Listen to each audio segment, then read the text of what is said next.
न गडकरी का तिलिस्म काम आया, न आरएसएस का मैनेजमेंट। महाराष्ट्र में खत्म हो गया फडणवीस का मैजिक।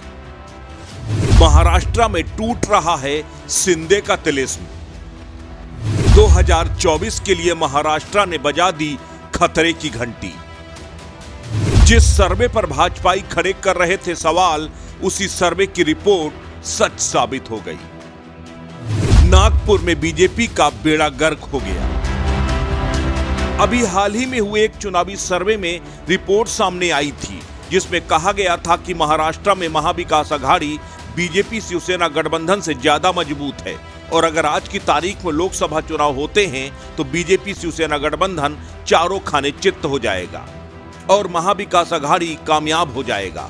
इस सर्वे की रिपोर्ट सामने आने के बाद देवेंद्र फडणवीस से लेकर एकनाथ शिंदे तक सबने इसे झूठ का पुलिंदा करार दे दिया। लेकिन तभी एक ऐसा फैसला आ गया जिसने उस रिपोर्ट पर मुहर लगा दी। महाराष्ट्र विधान परिषद की 5 सीटों पर चुनाव परिणाम में नागपुर सीट का चुनाव परिणाम बीजेपी को तगड़ा झटका देने वाला है। नागपुर सीट पर महाविकास आघाड़ी के सुधाकर ने बीजेपी के नागो गनार को 7,000 वोटों से हरा दिया। उस नागपुर से जहां आरएसएस का मुख्यालय है, जहां से पूरे देश में पॉलिटिकल मैनेजमेंट होता है, नागपुर से ही मोदी सरकार के सबसे करिश्माई मंत्री नितिन गडकरी आते हैं और तो और जिस इलाके से खुद डिप्टी सीएम देवेंद्र फडणवीस आते हैं, वहां बीजेपी को मिली हार चौंकाने वाली है।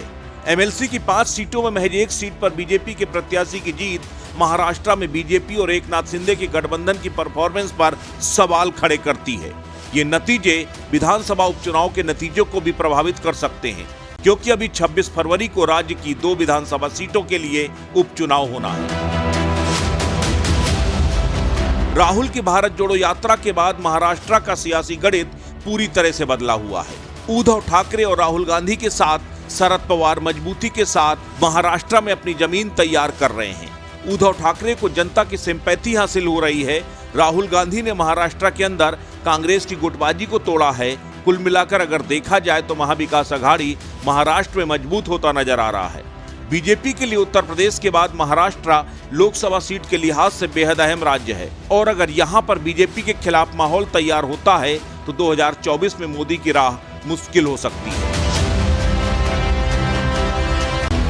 लोकसभा चुनाव को लेकर हुए सर्वे में यूपीए के बिहार में 47%, कर्नाटक में 43% और महाराष्ट्र में 48% वोट हासिल करने का अनुमान लगाया गया है।